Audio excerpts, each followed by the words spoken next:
स्वच्छता ये कोई काम नहीं जो पैसे कमाने के लिए किया जाए, बल्कि ये एक अच्छी आदत है जिसे हमें अच्छे स्वास्थ्य और स्वस्थ जीवन के लिए अपनाना चाहिए। स्वच्छता पुण्य का काम है जिसे जीवन का स्तर बढ़ाने के लिए एक बड़ी जिम्मेदारी के रूप में हर व्यक्ति को इसका अनुसरण करना चाहिए।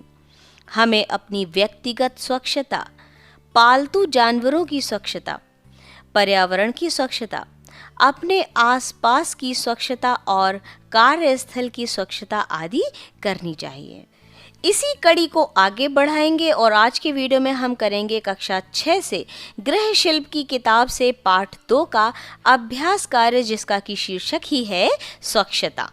तो देर किस बात की है डियर व्यूअर्स, हम शुरू करेंगे वस्तुनिष्ठ प्रश्न से। रिक्त स्थानों की पूर्ति कीजिए। पहला है, घर की नाली को बंद रखना चाहिए। दूसरा है, घर की पुताई वार्षिक करनी चाहिए, यानी वर्ष में एक बार अवश्य करनी चाहिए। तीसरा है, बंद शौचालय का प्रयोग करना चाहिए, यानी आपका जो शौचालय है उसे बंद रहना चाहिए, खुला नहीं होना चाहिए।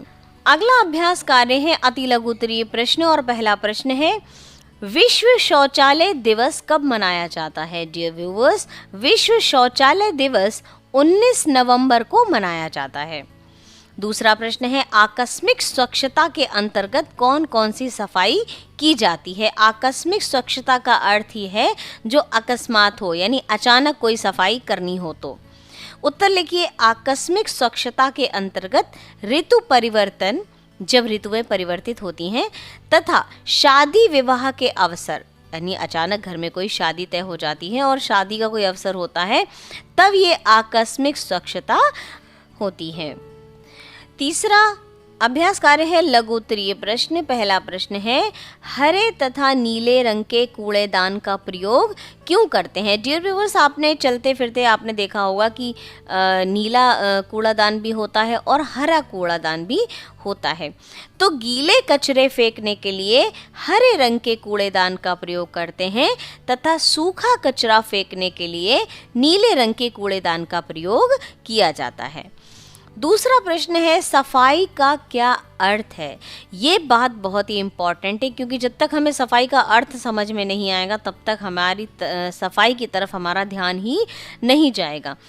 डियर स्टूडेंट्स, सफाई का अर्थ है गंदगी को दूर करना तथा प्रत्येक वस्तु को साफ, कीटाणु रहित तथा व्यवस्थित रखना। तीसरा प्रश्न है, खुले में शौच करने से होने वाली बीमारियों के नाम लिखिए। डियर व्यूअर्स, आपके लिए ये बहुत ही इम्पॉर्टेंट चैप्टर है, प्लीज़ इसे ध्यान से सुनिए और अपने दिमाग में इन बातों को अच्छे से बसाइए और अपनी आदतों में इन चीज़ों को अपनाइए। खुले में शौच करने से हानिकारक कीटाणु हवा में तेजी से फैलते हैं और इससे दस्त, टाइफाइड, आंतों में कीड़े, मलेरिया, पीलिया, टिटनेस आदि रोग हो जाते हैं। बढ़ेंगे अगले अभ्यास कार्य की ओर। दीर्घ उत्तरीय प्रश्न। पहला प्रश्न है, पॉलीथीन के प्रयोग से क्या क्या हानियां होती हैं? आपने ध्यान दिया होगा कि कुछ दिन पहले ही पॉलीथीन का प्रयोग पूर्णतः बंद कर दिया गया है, बैन हो गई है पॉलीथीन। अब इसका रीज़न क्या है कि पॉलीथीन का प्रयोग स्वास्थ्य के लिए हानिकारक है। ये ज़मीन के अंदर गल नहीं पाती है एवं मिट्टी की उपज क्षमता को कम कर देती है। इसे जलाने से जहरीली गैसें चारों तरफ फैलती हैं, जिससे श्वास तथा त्वचा संबंधी बीमारियां होती हैं। यह नदी नाले में जाकर उनके बहाव को रोक देती है, यानी नालियों को ब्लॉकेज कर देती है, जो गंदगी, बीमारी एवं बाढ़ का कारण बनती है। इसलिए पॉलीथीन का प्रयोग हमें नहीं करना चाहिए। अगला प्रश्न है, घरेलू कूड़े कचरे के निपटारे का सही तरीका क्या है?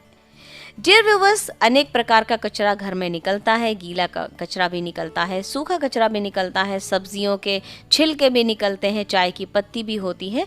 तो घरेलू कूड़े कचरे के निपटारे का सही तरीका है ज़मीन में गड्ढा खोदकर उसमें कूड़ा कचरा डालकर ऊपर से मिट्टी डालकर दबा देना। हमें घर की अनियमित सफाई के साथ साथ घर के कूड़े कचरे को ढक्कनदार कूड़ेदान में डालना चाहिए। घर के आसपास कीटाणुनाशक दवा डालनी चाहिए जिससे कीटाणु न पनप सकें।